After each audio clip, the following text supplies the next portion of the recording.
बल्कि पूरे 3 भेड़ियों के देखे जाने का दावा किया गया था, जिनकी एक्सक्लूसिव तस्वीरें इस वक्त आप न्यूज 18 इंडिया पर देख रहे हैं। वहीं अब गांव वालों का दावा यह है कि फरार चल रहे भेड़ियों की जो संख्या है वो 2 से कहीं ज्यादा है और ये अलग अलग इलाकों में लोगों को शिकार बना रहे हैं। तो तस्वीरें भी सामने आई हैं। पहले दावा यह किया जा रहा था कि 4 भेड़िए पकड़ लिए गए हैं, 2 अभी भी फरार है, उन्हें पकड़ा जाएगा, जिसके लिए लगातार उन्हें ट्रेस भी किया जा रहा था। लेकिन अब कुछ और तस्वीरें सामने आई हैं जिसमें इनकी संख्या 2 से ज्यादा दिखाई दे रही है और इनका आतंक लगातार गांव में बरकरार है। बार बार ये भेड़िए आकर वहां गांव वालों को निशाना बनाते हैं। कई बच्चों पर ये अटैक कर चुके हैं और कई घर तो ऐसे हैं जहां पर ये 4 से 5 बार हमला कर चुके हैं। वन विभाग लगातार कोशिशें कर रहा है, हर तरह की कोशिश की जा रही है, लेकिन ये पकड़ में नहीं आ रहे हैं और अब इनकी संख्या भी 2 से ज्यादा बताई जा रही है। आसपास के करीब 50 गांवों में इन आदमखोर भेड़ियों की दहशत दिखाई दे रही है। आतंक का अंत फिलहाल नहीं हो रहा। गांव वाले रात भर जागकर पहरेदारी कर रहे हैं ताकि अपने परिवार वालों की सुरक्षा कर सके। लेकिन इस बीच कुछ और तस्वीरें सामने आई हैं और इन तस्वीरों के जरिए यह दावा किया जा रहा है कि इन आदमखोर भेड़ियों की संख्या जो अभी पकड़ में नहीं आए हैं, उनकी संख्या 2 से ज्यादा हो सकती है। देखिए, 2 तस्वीरें आपको दिखा रहे हैं। आदमखोर भेड़ियों का आतंक अब भी खत्म होने का नाम नहीं ले रहा है। गांव वाले लगातार बीते कई महीनों से इसी तरीके से खौफ में जी रहे हैं। वन विभाग की तमाम कोशिशें नाकाफी साबित होती दिखाई दे रही है और इस बीच उनकी संख्या को लेकर भी दावा किया गया है कि ये 2 से ज्यादा की तादाद में अभी घूम रहे हैं और यही वजह है कि 50 गाँव के लोग इस वक्त दहशत में हैं कि ये भेड़िया रात के समय उनके गांव में आएगा और कहीं उनके परिवार पर हमला ना कर दे, जिसके लिए कई तरीके अपनाए जा रहे हैं।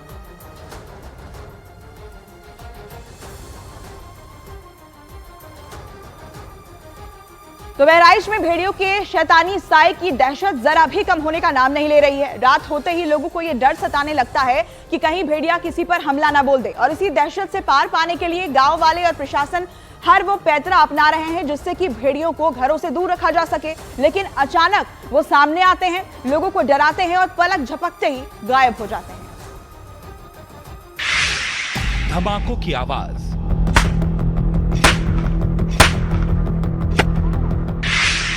रात भर पहरा,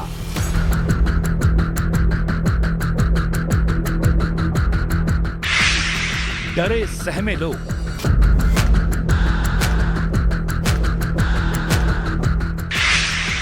हथियारों से हिफाजत,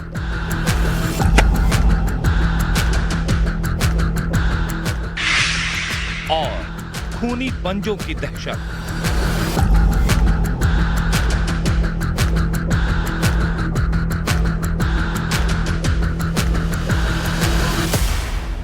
बहराइच के इन गांव वालों ने शायद ही कभी सपने में यह सोचा होगा कि अचानक उनके जीवन में एक ऐसी आफत आने वाली है जिससे पार पाने के लिए उन्हें दिन रात इस तरह जागना पड़ेगा।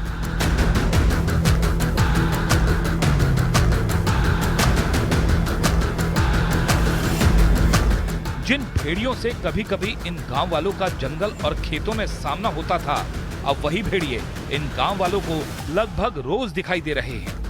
कहानी सिर्फ इनके दिखाई देने तक सीमित नहीं है, बल्कि ये चतुर चालाक भेड़िए मौका मिलते ही किसी पर भी हमला बोल देते हैं। नवन गरेठा और सिकंदरपुर गांव से आई इन तस्वीरों को देखिए।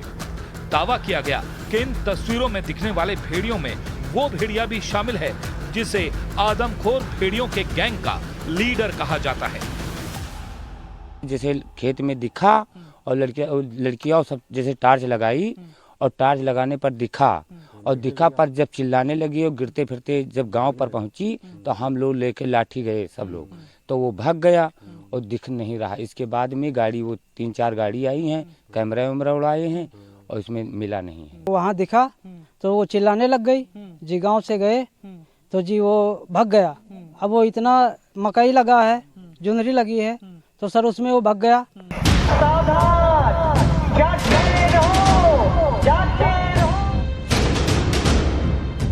इन भेड़ियों की तस्वीरें दिखने के बाद गांव में फिर हड़कंप मचा हुआ है। रात होते ही गांव वाले लाठियां और बारूदी हथियार लेकर खेतों की तरफ निकल पड़ते हैं ताकि भेड़ियों को सबक सिखाया जा सके। उसके लिए इंतजाम खुद गांव वालों ने अपनी सुरक्षा का अपने हाथों में ले लिया है और इसी खेत की मेड़ पर हम देखते हैं कि गांव के कुछ लोग हाथों में टॉर्च लिए दिखाई दे रहे हैं, तो कुछ आसपास इस तरीके से भी कुछ एक देसी व्यवस्था करके रखे हुए हैं। ये जो है इसमें आपने क्या बारूद डाला हुआ है? जी सर। और ताकि इसकी आवाज से जो है वो जानवर भाग सकें। तो इसको कैसे चलाते हैं आप? तो सुना आपने, ये है वो धमाका जिसके डर से भेड़िए यहां से भाग जाएं और गांव वाले सुरक्षित रहें। सिकंदरपुर गांव में भेड़ियों की दहशत इस कदर है कि जहां जहां से भेड़ियों के आने की संभावना है, वहां वहां गांव वालों ने अपना पहरा लगा रखा है। देसी जुगाड़ से बंदूक तैयार की जा रही हैं और इस बंदूक से धमाके कर भेड़ियों को डराने के लिए शोर किया जा रहा है। गांव के लोग हैं, गांव के इस अंधेरे में अभी भी हाथ में अपनी देसी व्यवस्था कर रहे हैं और कुछ इस तरीके से हम देख रहे हैं कि ये जो आतिशबाजी होती है दीपावली के वक्त में, ये कुछ इसका बारूद है। ये यहाँ पर हम बहुत नजदीक से इसे अगर हम देखना की कोशिश करें, मेरे वीडियो जर्नलिस्ट सहयोगी भी दिखा रहे हैं विकास ठाकुर। और इस वक्त तस्वीरें आपको दिखा रहे हैं हम। सिंगापुर में प्रधानमंत्री नरेंद्र मोदी मौजूद हैं और वहां पर उन्हें गार्ड ऑफ ऑनर दिया जा रहा है। प्रधानमंत्री नरेंद्र मोदी के सिंगापुर दौरे का आज दूसरा दिन है और ये तस्वीरें आप देख रहे हैं, खास तस्वीरें जहां पर प्रधानमंत्री का भव्य स्वागत और इस वक्त उन्हें गार्ड ऑफ ऑनर दिया जा रहा है। पीएम मोदी कुछ ही देर में यहां पर वहां के प्रधानमंत्री से मुलाकात करेंगे। दोनों के बीच द्विपक्षीय वार्ता होगी। कई कंपनी के सीईओ से भी प्रधानमंत्री की आज मुलाकात होने वाली है और ये भारत के लिहाज से काफी अहम दिन होने वाला है। तो फिलहाल तस्वीरें हम आपको दिखा रहे हैं जहां पर इस वक्त प्रधानमंत्री नरेंद्र मोदी को गार्ड ऑफ ऑनर दिया जा रहा है। पीएम मोदी आज सिंगापुर के दौरे पर हैं। उनके दौरे का ये दूसरा दिन है। सिंगापुर के संसद भवन में पीएम मोदी का राजकीय स्वागत और इसके साथ ही आपको बता दें कि कुछ देर बाद प्रधानमंत्री लॉरेंस वोंग के साथ द्विपक्षीय वार्ता होगी, बातचीत होगी। कई मायनों में ये जो वार्ता है काफी अहम मानी जा रही है। दोनों देशों के बीच कई समझौतों पर एमओयू भी साइन किए जा सकते हैं। इसके अलावा दोपहर में पीएम मोदी सिंगापुर के राष्ट्रपति से भी मुलाकात करेंगे और इसके बाद पीएम मोदी कई उद्योगपतियों और बिजनेस इंडस्ट्रीज के सीईओ से भी मिलेंगे। शाम को पीएम नई दिल्ली के लिए रवाना हो जाएंगे। तो आज सिंगापुर दौरे का दूसरा और आखिरी दिन है जहां पर पीएम को गार्ड ऑफ ऑनर दिया गया और आज कई अहम मीटिंग्स हैं। यहाँ पर द्विपक्षीय वार्ता होगी, मुलाकात होगी और ये खास तस्वीरें आपको हम इस वक्त सिंगापुर से दिखा रहे हैं। दोपहर में पीएम मोदी सिंगापुर के राष्ट्रपति से भी मुलाकात करेंगे। उससे पहले आपको बता दें कि लॉरेंस वोंग जो कि सिंगापुर के प्रधानमंत्री हैं, उनके साथ द्विपक्षीय वार्ता होगी प्रधानमंत्री नरेंद्र मोदी की और दोनों देशों के बीच कई समझौतों पर हस्ताक्षर इस दौरान किए जाएंगे। इसके पहले भी कुछ और तस्वीरें सामने आई थी, आपने वो तस्वीरें भी देखी होंगी जहां पर प्रधानमंत्री के स्वागत में भव्य तैयारी की गई थी। जिस तरीके से उन्होंने भारतीय समुदाय के लोगों से वहां पर मुलाकात भी की जो कि उनके लिए कार्यक्रम प्रस्तुत कर रहे थे। वहां पर जाकर प्रधानमंत्री ने खुद ढोल भी बजाया था और आज भी दूसरा दिन है उनके दौरे का जहां पर गार्ड ऑफ ऑनर उन्हें दिया गया है। इसके अलावा वो उद्योगपतियों से आज मुलाकात करने वाले हैं। भारतीय छात्रों से भी प्रधानमंत्री की मुलाकात जो है वो प्रस्तावित है। ये दूसरा दिन है सिंगापुर दौरे का प्रधानमंत्री नरेंद्र मोदी का और आज कई एमओयूज पर साइन हो सकते हैं। इसके अलावा आपको बता दें कि कई उद्योगपतियों और बिजनेस इंडस्ट्रीज के सीईओ के साथ भी उनकी मुलाकात है। शाम को प्रधानमंत्री वापस नई दिल्ली के लिए रवाना हो जाएंगे। तो ये तस्वीरें सिंगापुर से आप देख रहे हैं। इसके पहले प्रधानमंत्री ब्रुनेई के दौरे पर थे और वहीं से सिंगापुर के दौरे पर प्रधानमंत्री निकले। आज दूसरा और आखिरी दिन है सिंगापुर के दौरे का जहां पर पीएम को गार्ड ऑफ ऑनर दिया गया। दो तस्वीरें इससे जुड़ी हुई आपको दिखा रहे हैं।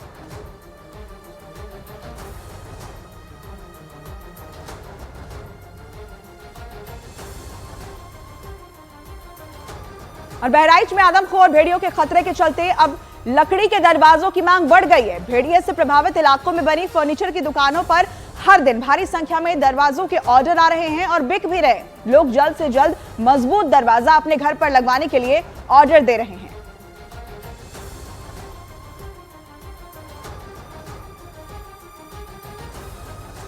तो आदमखोर का आतंक कुछ इस तरीके से जारी है कि आपको बता दें कि गांव में अमूमन कच्चे घर होते हैं और दरवाजे उस तरह लकड़ियों के लगे नहीं होते, लेकिन चूंकि अब भेड़िए का आतंक इतना ज्यादा बढ़ चुका है, तमाम कोशिशें उसे पकड़ने की जा रही है लेकिन कोशिशें नाकाफी साबित हो रही है। ऐसे में दरवाजों के ऑर्डर बड़ी तादाद में दिए जा रहे हैं ताकि लोग अपने घर में मजबूत दरवाजा लगवा सकें।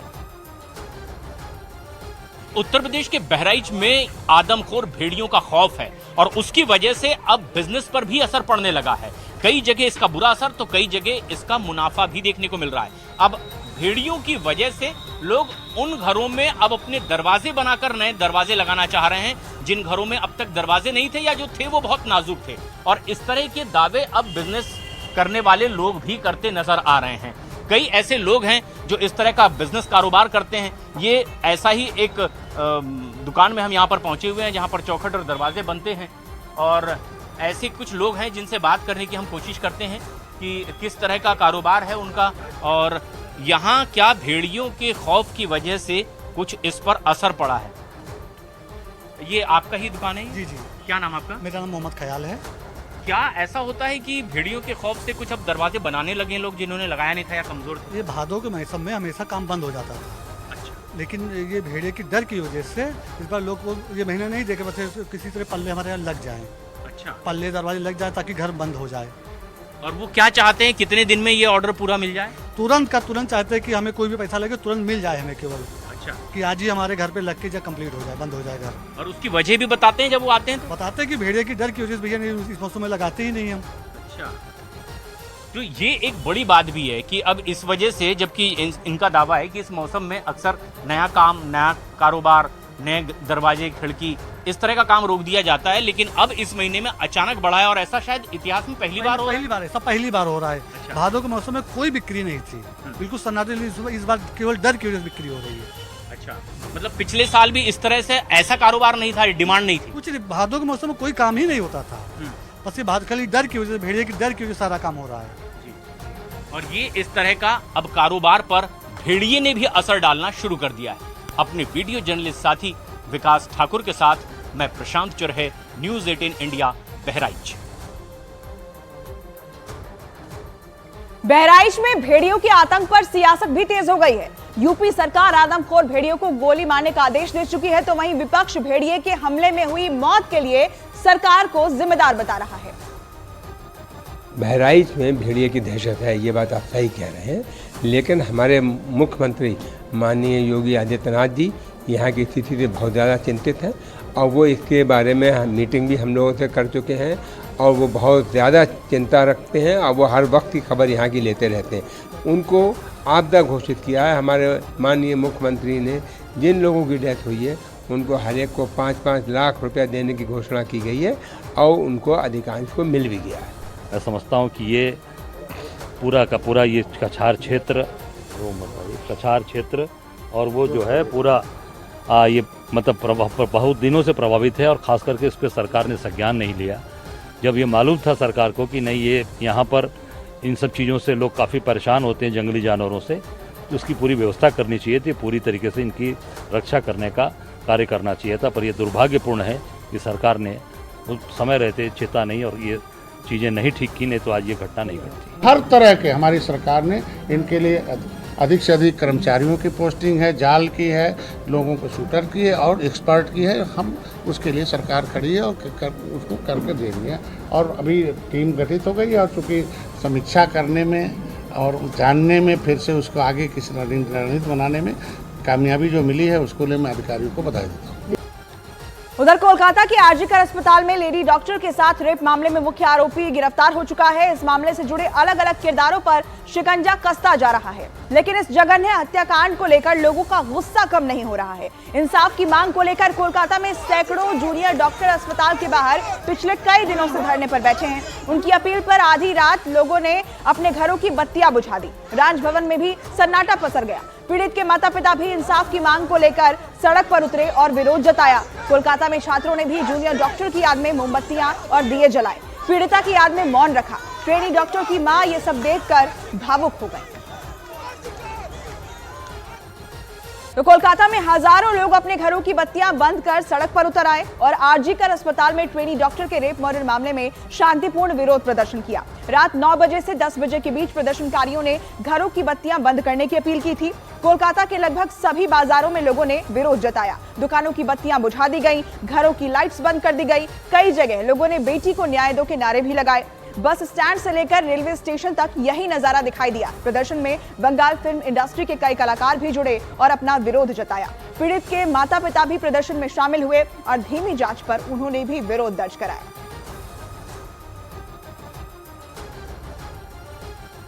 जूनियर डॉक्टरों की अपील पर राज्यपाल ने भी ब्लैकआउट के निर्देश दिए। राजभवन में रात 9 बजे से लेकर 10 बजे तक पूरी तरह बिजली बंद रखी गई और बंगाल की बेटी के लिए गवर्नर ने मोमबत्ती जलाकर प्रदर्शन में साथ दिया। गवर्नर सीवी आनंद बोस ने सीएम ममता बनर्जी को निर्देश दिया है कि बंगाल में लॉ एंड ऑर्डर को बनाए रखने के लिए और महिलाओं की सुरक्षा के लिए कड़े कदम उठाए जाएं, जिससे कि बंगाल की जनता का भरोसा बढ़ सके।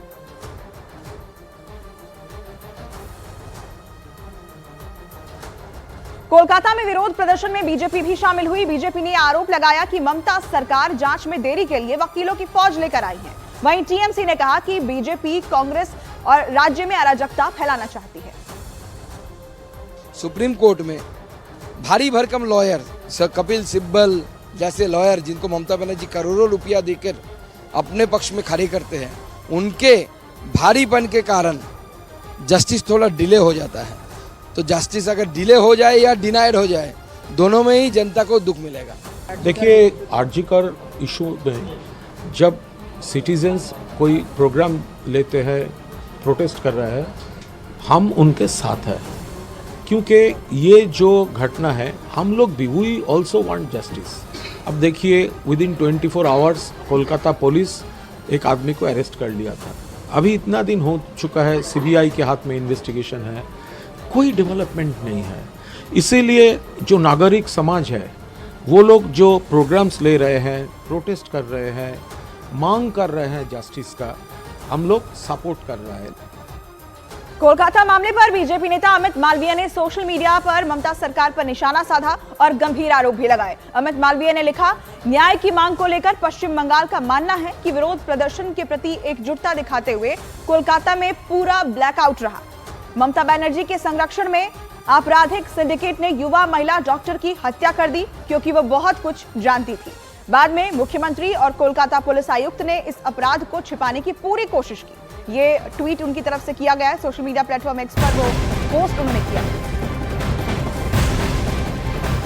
आरजीकर अस्पताल में भ्रष्टाचार के आरोपों से घिरे गिरफ्तार संदीप घोष अब सुप्रीम कोर्ट पहुंच गए। संदीप घोष ने सुप्रीम कोर्ट में याचिका दायर की है और कहा है कि कलकत्ता हाईकोर्ट ने उनके खिलाफ करप्शन केस में सीबीआई की जांच का आदेश देते वक्त उनके पक्ष को नहीं सुना। संदीप घोष ने इस मामले में खुद को पक्षकार बनाने की अर्जी हाईकोर्ट में दाखिल की थी, जिसे हाईकोर्ट ने खारिज कर दिया था। इसके अलावा संदीप घोष ने करप्शन के आरोपों को हॉस्पिटल परिसर में हुई रेप की घटना के साथ जोड़े जाने से हाईकोर्ट की टिप्पणियों को भी हटाने की मांग की है। सुप्रीम कोर्ट संदीप घोष की अर्जी पर 6 सितंबर को अब सुनवाई करेगा।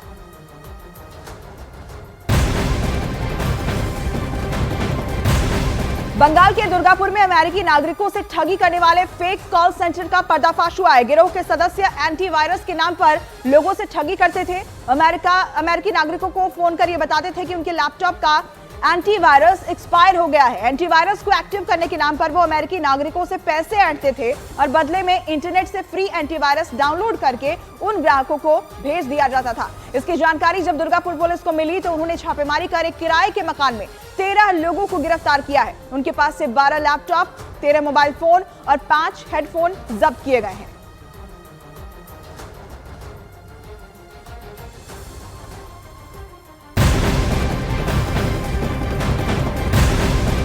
वहीं हिमाचल के इतिहास में पहली बार सरकारी कर्मचारियों को वेतन महीने की पहली तारीख को नहीं मिली। अब हिमाचल प्रदेश में आर्थिक संकट की खबरों के बीच सीएम सुखविंदर सुक्खू का बड़ा बयान सामने आया। सीएम सुक्खू ने विधानसभा में कहा कि आज कर्मचारियों को सैलरी मिलेगी और 10 सितंबर तक पेंशनर्स को वेतन का भुगतान किया जाएगा।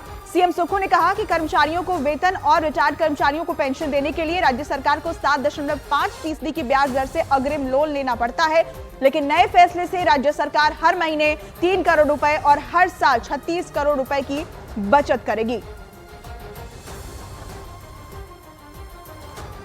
ट्रेजरी में प्रूडेंस करते हैं, फाइनेंशियल डिसिप्लिन करते हैं और जनता को ये भी बताना पड़ता है कि 5 दिन पहले जब हम आपको सैलरी देते हैं तो लोन उठा कर देते हैं जिस पर 7.5% ब्याज लगता है और 3 करोड़ रुपया मंथली हमारा खर्चा 5 दिन का आता है। और पेंशन देने के लिए 10 तारीख को कहा है। तो उस चीज़ को सिस्टम को स्ट्रीमलाइनिंग करना पड़ता है, ट्रेजरी में पैसा होना चाहिए। तो उस सब सिस्टम को स्ट्रीमलाइनिंग के तहत ये जो फाइनेंशियल रिफॉर्म्स है, फाइनेंशियल डिसिप्लिन है, इस दृष्टि में हमारी सरकार आगे बढ़ रही है। पिछली बार जब हमने सत्ता प्राप्त की थी तो जरूर इकोनॉमिक क्राइसिस था, हमने उस पर मजबूती से पकड़ बनाई और अब सुधार बड़ी तेजी से हो रहा है। हिमाचल प्रदेश के पूर्व सीएम जयराम ठाकुर ने कहा कि जब तक उनकी सरकार थी वक्त पर सैलरी मिल जाती थी, लेकिन अब कांग्रेस सरकार जिम्मेदारी से भाग रही है। जब तक जयराम ठाकुर था हमने समय पर सैलरी दी है, समय पर पेंशन दी है और हमने समय पर जो मेडिकल रिम्बर्समेंट कर्मचारियों की दी है, एरियर्स दिए हैं, डीए की किस्तें दी हैं।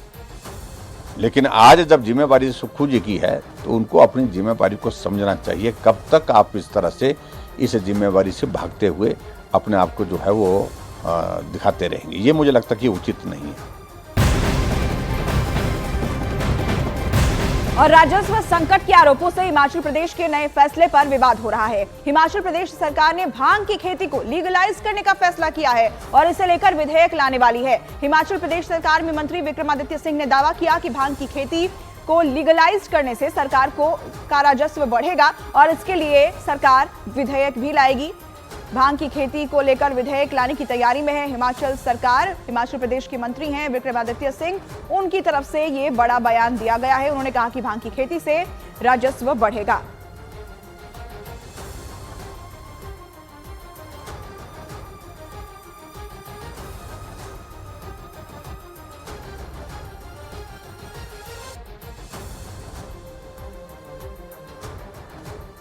कि हिमाचल प्रदेश को कर्ज के जाल से मुक्त कराना चाहिए, ठीक है, लेकिन ये भी पता लगाए जाने की आवश्यकता है कि इसको कर्ज के जाल में पहुंचाया किसने। जो लोग खटाखट के नाम पर राज्य की खटिया खड़ी कर दिए, अब वो लोग भांग की खेती को लीगलाइज कर रहे हैं। कल अफीम की खेती करेंगे, कल उसके बाद चरस की खेती करेंगे, फिर हेरोइन और मादक पदार्थों के कारोबार करना शुरू कर देंगे। तो ये सत्ता का जो नशा श्रीमान राहुल गांधी और उनकी कांग्रेस पर चढ़ा है, इसको हिमाचल प्रदेश की जनता जितनी जल्दी उतार दे उतना ही हिमाचल का हित इसमें शामिल है।